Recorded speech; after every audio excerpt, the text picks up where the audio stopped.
खेसारी भैया के साथ काम करने के बाद ऐसा कुछ नहीं होता। वो पूरा एकदम आपको पिघला देते हैं, जीरो कर देते हैं या पानी कर देते हैं कि आप उनके साथ मैच कर लीजिए और अपने सिनेमा को एक अच्छे दिशा दृष्टि की तरफ लेके चलिए। मतलब एक आर्टिस्ट अगर नया भी है तो उसको इतना कंफर्ट कर देंगे कि उसको लगेगा कि आप उनके बहुत अच्छे मित्र हैं, सखा हैं और आप इस सीन को अच्छे तरीके से परिपक्वता के साथ दर्शाएं। खेसारी भैया ने जो ड्रेसेस पहने हुए हैं उसको 20-20 दिन मिट्टी के ढेर में दबा के कुचल के वो नेचुरलिटी लाने के लिए जिस भी तरीके का उसको गंदा किया जाता था। उस मतलब बोलना नहीं सही है लेकिन मैं बोल रहा हूँ, वो कपड़ा झाग मारता था। दो भाइयों के बीच में अगर लड़ाई होती है तो अगर गले मिलते हैं तो बहुत अच्छी बात है। और हमारे भोजपुरी इंडस्ट्री की ये दो बड़े स्तंभ हैं। स्तंभ तो बहुत से हैं जिनका मैं अभी नाम नहीं जानता हूँ या अभी उतना ज्ञानी नहीं हूँ, बाकी हिस्ट्री में जितने लोग रहे हैं। अभी फ़िलहाल जो है आप दोनों हमारे भोजपुरी के स्तंभ हैं और आप लोग अगर एक हो रहे हैं तो हमारी भोजपुरी इंडस्ट्री बहुत ज़्यादा ग्रोथ करेगी, क्योंकि फैंस बस बढ़ जाते थे, रील्स अलग अलग बनते थे या जो भी चीज़ें होती थी, अब सब एक हो गए हैं। नमस्कार, मेरा नाम आशीष यादव है और मैं अयोध्या का रहने वाला हूँ और 8 सालों से भोजपुरी की सेवा कर रहा हूँ और भोजपुरी दर्शकों के लिए कुछ अच्छा करने की कोशिश कर रहा हूँ। जी, आप अभिनेता हैं, फिल्में करते हैं जी। अभी आपने कौन सी फिल्म की है? अभी मेरी लेटेस्ट फिल्म जो आज पैकअप हुआ है, संकट मोचन हनुमान और लव यात्री, बहुत ही बेहतरीन फिल्म है। लोगों के बीच में जब ये फिल्म आएगी तो हुजूम उमड़ पड़ेगा इस फिल्म को देखने के लिए।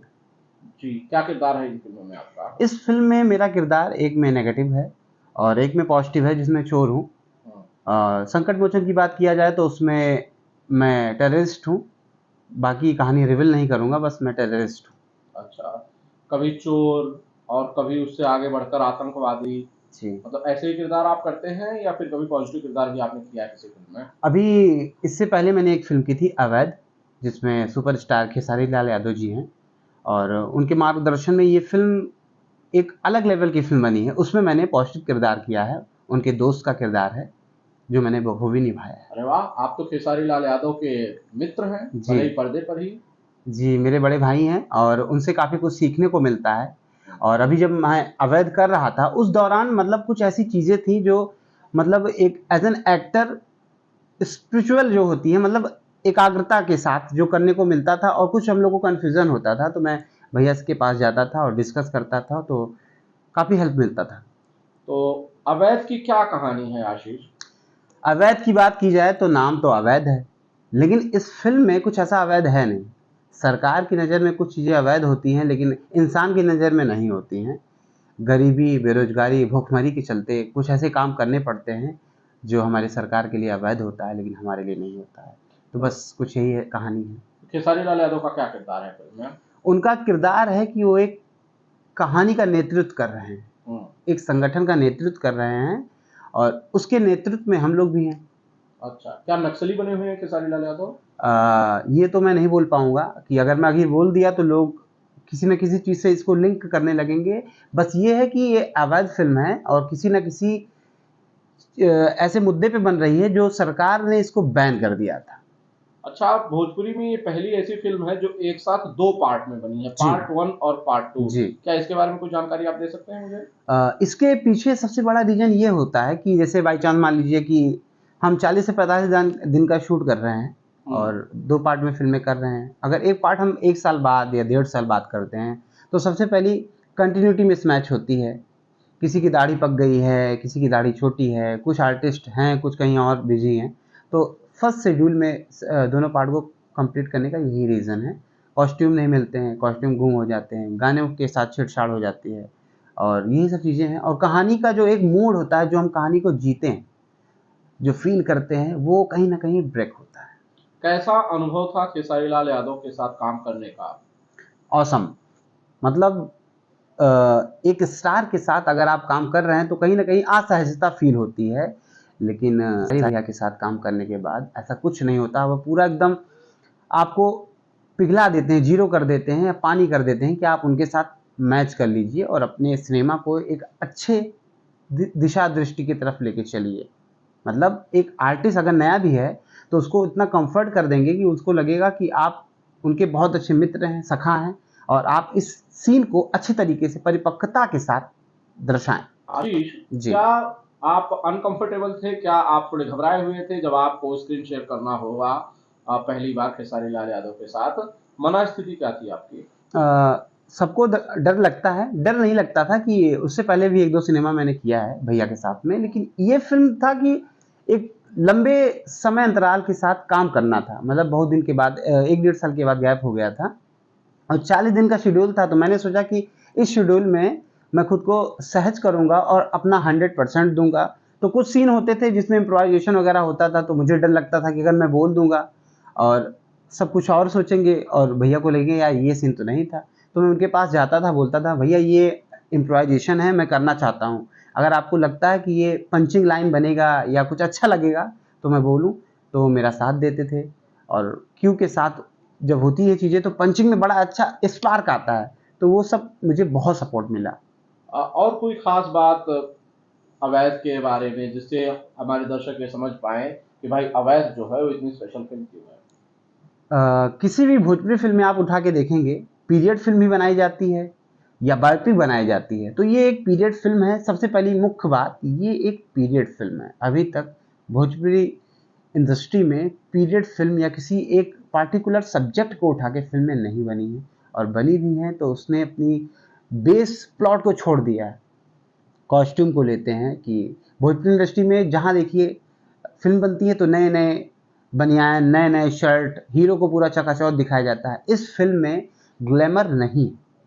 खेसारी भैया ने जो ड्रेसेस पहने हुए हैं उसको 20-20 दिन मिट्टी के ढेर में दबा के, कुचल के, वो नेचुरलिटी लाने के लिए जिस भी गंदा तरीके किया का, जाता था। हाँ, उसको गंदा किया जाता था। उस मतलब बोलना नहीं सही है लेकिन मैं बोल रहा हूँ, वो कपड़ा झाग मारता था, बदबू आती थी बदबू आती थी, लेकिन वो स्टार उस कपड़े को पहनता था क्योंकि उस कैरेक्टर को फील करने के लिए वो ज़रूरी था। अच्छा, तो सैल्यूट करता हूँ मैं। इतने गंदे कपड़े जिनमें से बदबू आ रही हो, जी। जिन्हें 20 दिन तक गंदी जगहों पर रखा गया ताकि वो गंदे हो जाएं कपड़े, जी। फटे पुराने खराब कपड़े, ऐसे कपड़े पहनने में क्या खेसारी लाल यादव सहज थे? क्या वो अनकंफर्टेबल नहीं फील कर रहे थे? कभी नहीं, क्योंकि वो खुद बोलते थे कि नए कपड़े आप दोगे तो वो फील नहीं आया था। इवन उन्होंने खुद बोला था कि मुझे पुराने कपड़े दिए जाएँ। और उस पीरियड 1980 या 90 जो भी दशक की कहानी रही हो, उस परिवेश की फ़िल्म जब बन रही है तो मुझे वैसे ही कपड़े दिए जाएँ। कभी वो संकोच किए ही नहीं, बल्कि अगर नए मतलब कॉस्ट्यूम वाले अगर डर से आ भी जाते थे कि सर ये ले लीजिए, वो ले लीजिए, तो नहीं, मुझे वही पुराना ही चाहिए क्योंकि मुझे फ़ील उसी में आएगा और वो 100% सपोर्ट करते थे। अच्छा, तो ये सारी जो बातें हैं वो अवैध फ़िल्म पे हुई। जी। और कोई आशीष अगर किस्सा आपको याद आ रहा हो जी। अवैध के शूट के दौरान सेट पर जो घटित हुआ हो, जो आपको लगे कि ये शेयर करना चाहिए और ये बात दर्शकों तक पहुँचनी चाहिए। हो सकता है उसमें ह्यूमर हो जी। या हो सकता है उसमें कोई सीरियस बातचीत हो, कोई यादगार लम्हा अवैध के सेट का? फाइट की बात बता रहा हूँ, फाइट का हिस्सा जैसे दिखाया जाता है रीजनल फिल्मों में, भोजपुरी फिल्मों में, कि हीरो मार खाता नहीं। मतलब उसको 48 फ्रेम में दौड़ना है और नाचना है, हार्नेस के साथ फाइट करना है। लेकिन ये फिल्म नेचुरलिटी के पॉइंट ऑफ व्यू से, इसमें हीरो ने मार भी खाया है, हीरो मारा भी है, लेकिन वो नेचुरल दिख रहा है। हाँ, इसमें कोई ऐसा हॉर्नेस या कोई तामा झामा नहीं। ये फिल्म का बजट बचाने के लिए नहीं, फिल्म को जीवित रखने के लिए और एक लिंक में फिल्म आगे बढ़ती रहे, कहीं भटके ना, इसलिए किया गया है। और इसमें डायरेक्टर नीरज रणधीर जी ने बखूबी काम किया है। उन्होंने भी फिल्म की कहानी को, कॉन्सेप्ट को पकड़ के चला है।